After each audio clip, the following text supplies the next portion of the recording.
Good morning. I'm Harley Schlanger from the LaRouche Organization with your daily video update for November 28th, 2022. Today I'm going to be discussing the question of who in the West is for continuing the war in Ukraine when it's increasingly clear that Ukraine cannot win.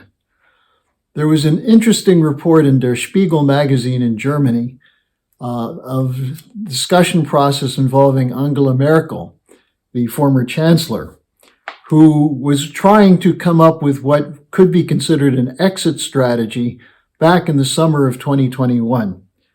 She reported that at the time, it was clear that the Minsk II Accord was not working. That is the agreement that would have ended the crisis in the Donbass, that was brokered by Germany and France, signed also by Russia and Ukraine, but the Ukrainians refused to go along with it. So Merkel said she proposed in the summer of 2021 that she, Macron, and Putin begin a new discussion process.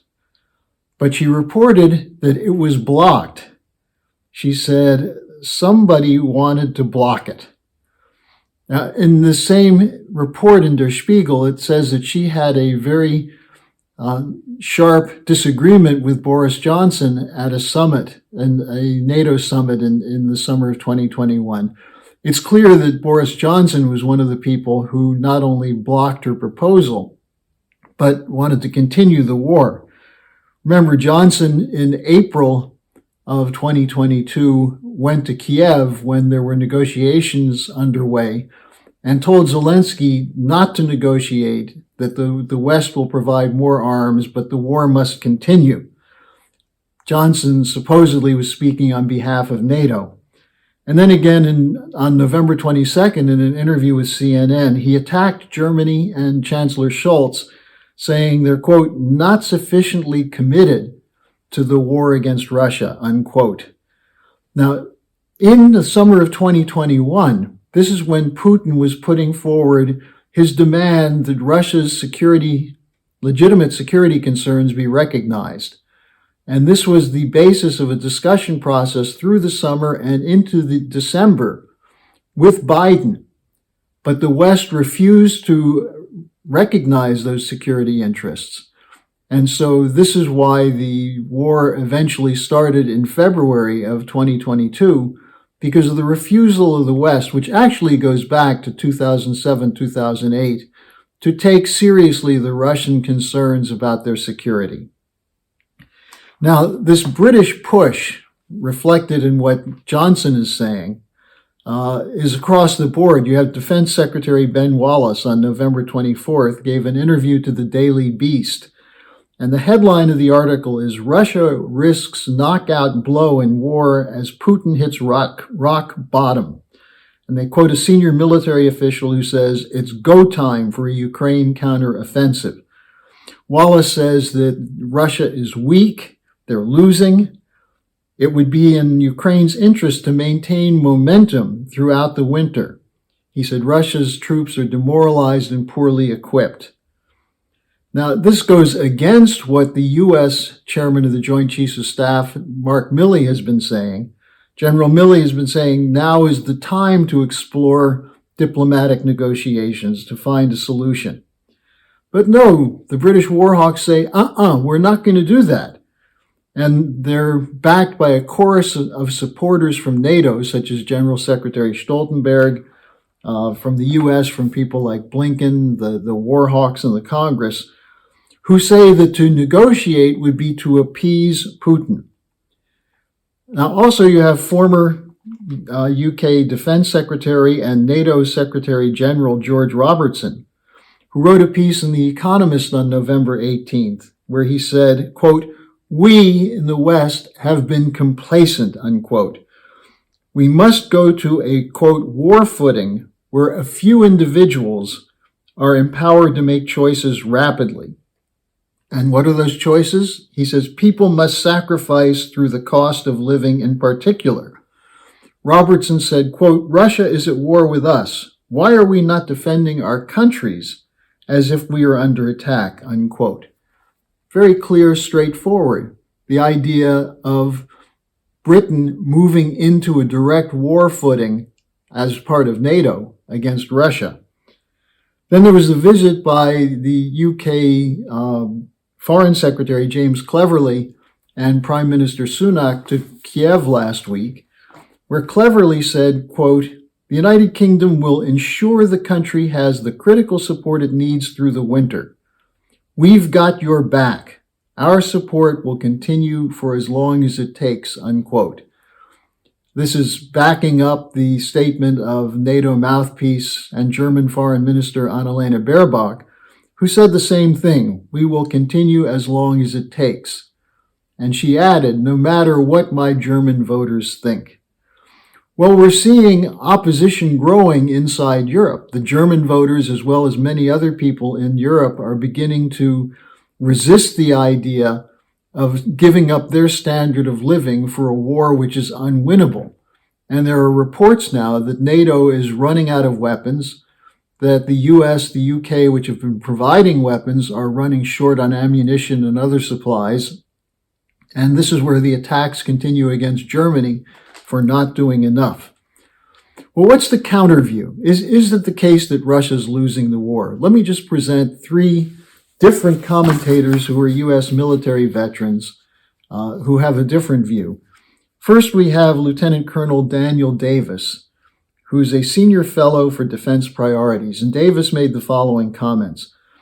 He said that the Ukrainian center of gravity is its western corridors to the Polish border, where the vast majority of its war support enters the country.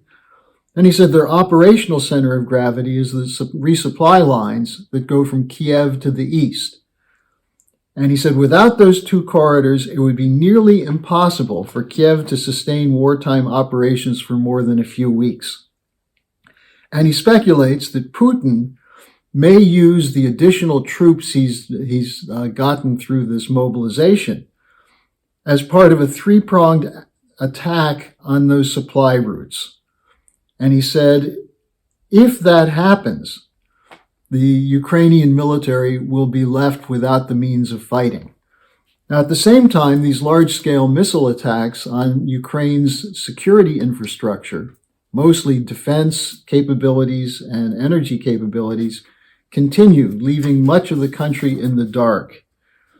The result of this is a significant degrading of the situation in Ukraine.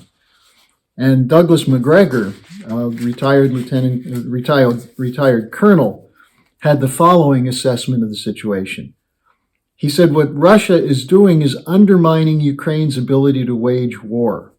The attacks on Ukraine's power grid, railway hubs, fuel depots, bridges, and command and control centers are phase one of a two-phase operation designed to defeat Ukraine and bring the war to a swift end. And he essentially backs up the view of Colonel Davis. And then finally, we have Scott Ritter, who said Russia is now prepared to crush Ukraine. And the question then becomes, will the U.S. Congress pass another bill under these circumstances of a most likely short-term loss by Ukraine? Will they pass another bill to provide nearly $40 billion of weapons and continue to push Zelensky to continue a war which is having devastating effects on the nation and its population, where it's expected that many millions more may be forced to flee because of lack of heat and power, at the same time that the army is suffering large numbers of casualties? Will the Congress go along with this? We have one congressman, a Republican from Arizona, Paul Gosar, who had a two-word response to the plea for more funds from Biden. Hell no. And don't forget that the likely Speaker of the House, Kevin McCarthy, had said before the midterm elections that the Republicans will no longer be giving a blank check to Biden. Now, Ritter said that he fears the Republicans will squander their slim majority in the House by engaging in social issues, hot-button issues, partisan warfare, which would end up giving Biden that blank check. So this is something that Helga Zepp-LaRouche has emphasized. We have to put pressure on the Congress to bring this war to an end and move to a new security architecture. Now, meanwhile, what about the confrontation with China? Take a look at what just happened in the municipal elections in Taiwan on November 26th, where the ruling party, the Democratic Progressive Party, lost 16 of 21 local governments. And the main winner was the Kuomintang, the KMT, which is not for independence. The Democratic Progressive Party is the pro-independence party. Actually, it has some very strong hardliners who were pushing for independence. They got shellacked. Now, what does this mean in terms of the push for independence in Taiwan? Well, the current president, Tsai Ing-wen, resigned as the DPP chair, but she remains as president until the 2024 elections.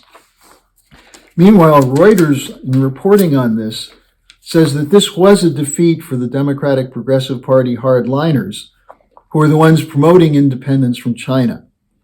But this is also a slap in the face to Nancy Pelosi, the former Speaker of the House, and the U.S. war hawks who lined up behind her, who are saying they're prepared to go to war to defend Taiwan's independence. Well, what if the people of Taiwan don't want independence, as indicated by this vote? Are we going to push them to impose the rules-based order on Taiwan? Is this how democracies work? So think about that as you read through Helga Zepp-LaRouche's 10 proposals, which I'll link at the bottom of the page, 10-point proposal for how to get to a new security and financial architecture. So take your time to read it, think about it, discuss it, send us your comments on it, and I'll be back with an update tomorrow.